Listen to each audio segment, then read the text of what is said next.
Morning and good evening. Chemistry classes with Rajesh Gaur में आप लोगों का स्वागत है। तो हम लोग पढ़ रहे हैं चैप्टर सॉल्यूशन में हमने पढ़ा तमाम डिफिनीशंस को, नॉर्मेलिटी, मोलैलिटी, मोल फ्रैक्शन, ये सब पढ़ा। इसके बाद जो हम लोग पढ़ रहे हैं क्वालिटेटिव प्रॉपर्टीज ऑफ सॉल्यूशन, और इसमें फर्स्ट हमने कल डिफिनीशन और मीनिंग पढ़ा है आपने ऑस्मोटिक प्रेशर। पिछले वीडियोज को देखिए। और इसके बाद हम लोग पढ़ने जा रहे हैं आपका method of measuring osmotic pressure और determination of osmotic pressure by Berkeley and Hartley process. तो ये बात करेंगे हम लोग methods of measuring osmotic pressure की। टोटल 3 टाइप के मेथड है जिसके द्वारा ऑस्मोटिक प्रेशर को कैलकुलेट किया जाता है, डिटरमाइन किया जाता है, मेजर किया जाता है। फर्स्ट है आपका Pfeffer method, second Morse and Frazer method, और थर्ड है आपका बर्कले एंड हार्टले प्रोसेस। तो मोस्ट इंपॉर्टेंट हम लोग देखने जा रहे हैं बर्कले एंड हार्टले प्रोसेस, और इसका ये है आपका फिगर। तो स्पेशली हम देखेंगे बर्कले एंड हार्टले प्रोसेस के द्वारा कैसे डिटरमाइन या मेजर किया जाता है ऑस्मोटिक प्रेशर को।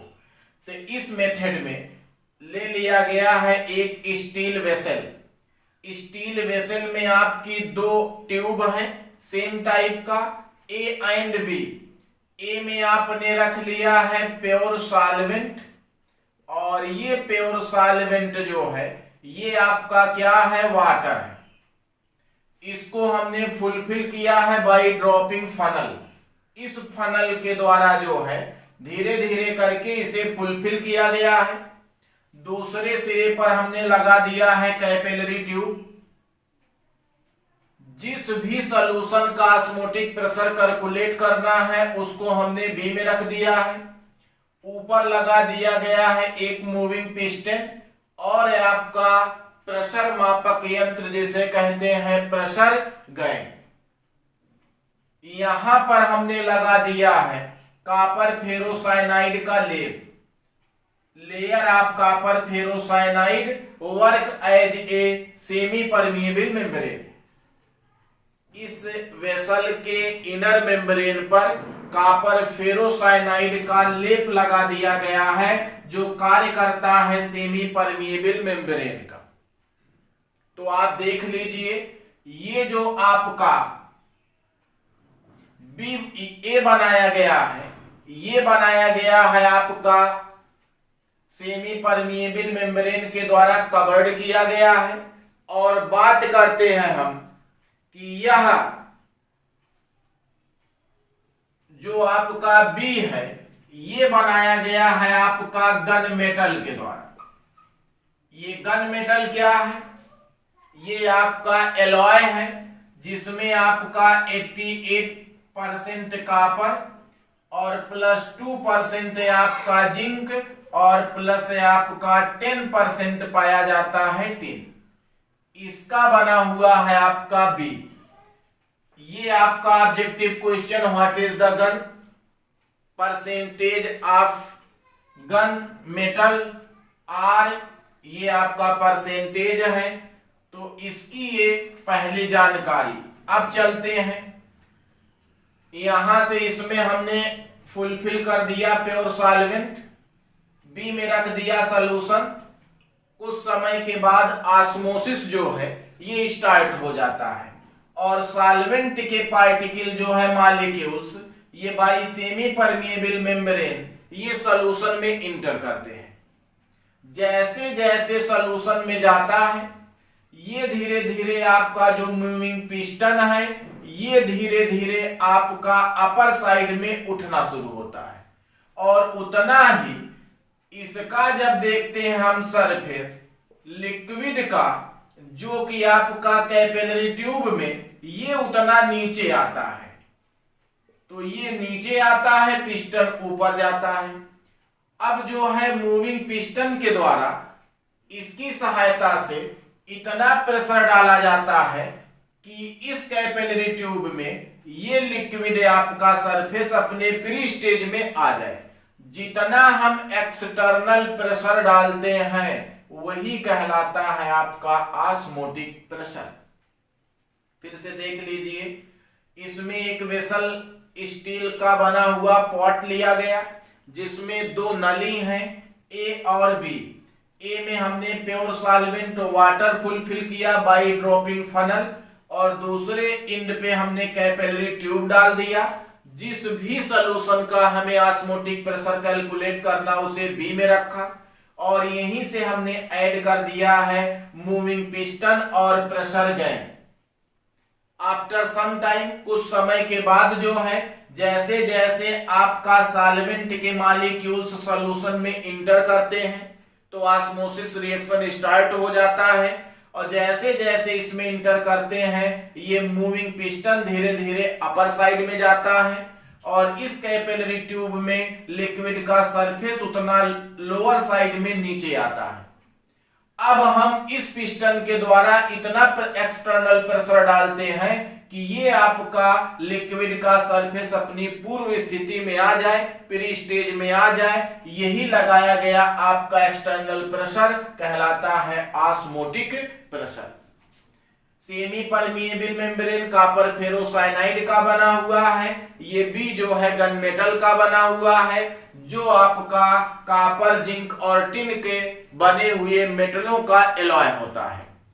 तो आप कह सकते हैं इन this method A pot steel to same type of tube A and B, A fulfill with pure water or solvent by dropping funnel, other end attached with capillary tube. Calculate this type of solution fulfill B attached with moving piston and pressure gauge. After some time, osmosis reaction start.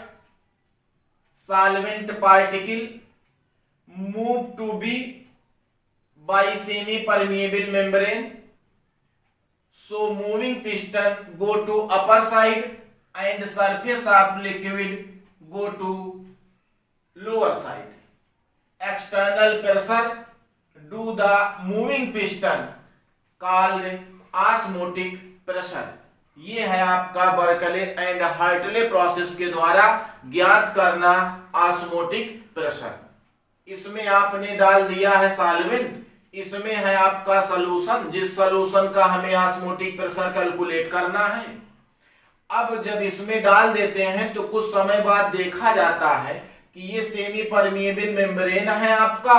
Semi permeable membrane के द्वारा जो है ये solvent के molecule solution में जाते हैं और जैसे जैसे जाते हैं पिस्टन ऊपर उठता है, लिक्विड का सरफेस नीचे आता है।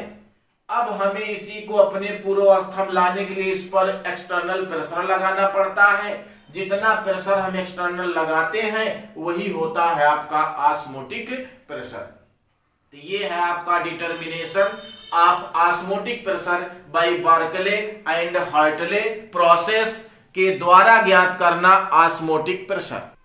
देखते हैं हम लोग applications or advantage or significance of Berkeley and Hartley method. इसकी क्या क्या कैरेक्टरिस्टिक्स फीचर हैं। तो it is a modern and best method. यह एक अत्याधुनिक सर्वोत्तम विधि है। It is a quick and accurate method. ये जो है बहुत तेज और एक्यूरेट रिजल्ट देता है। क्यों? क्योंकि सेमी परमिएबल मेम्ब्रेन पर कोई डायरेक्ट इफेक्ट नहीं पड़ता है। तो हमने लिख लिया यहां in this method direct unaffected by semi permeable membrane, so this method can be used to determine high osmotic pressure. इसके सेमी परमिएबल मेम्ब्रेन पर कोई डायरेक्ट इफेक्ट नहीं पड़ता, इसलिए इस विधि इस मेथड का use high osmotic pressure calculate करने में यूज किया जाता है। In this method, unaffected by semi-permeable membrane, so this method used are determined to high osmotic pressure. ये सर्वोत्तम विधि है। इस पर सेमी परमिएबल मेम्ब्रेन पर कोई इफेक्ट नहीं पड़ता, रिजल्ट एक्यूरेट आता है। इस विधि में कंसंट्रेशन अनचेंज रहता है, परिवर्तित नहीं आता, इसलिए रिजल्ट जो है ये एकदम एक्यूरेट और करेक्ट आता है और क्विक आता है, जल्द आता है। तो ये है एडवांटेज और applications of Berkeley and Hartley method. This method is most important for all board examinations. तो ये सारे बोर्डों में आया है आपका। पहली चीज है आपका ऑब्जेक्टिव क्वेश्चन बना, कौन सी मेथड के द्वारा ऑस्मोटिक प्रेशर को कैलकुलेट किया जाता है। तो 3 मेथड है, फेफर विधि है, फ्रेजर एंड मोर्स प्रोसेस है, बर्कले एंड हार्टले प्रोसेस है। तो ये आपका ऑब्जेक्टिव क्वेश्चन बना केवल 1 कि ये आपका 3 मेथड है जो हमने लिखा। तो 4 ऑप्शन रहेगा wrong method of measuring of osmotic pressure. तो 3rd है फेफर है, फ्रेजर मोर्स है और बर्कले एंड हार्टले प्रोसेस है।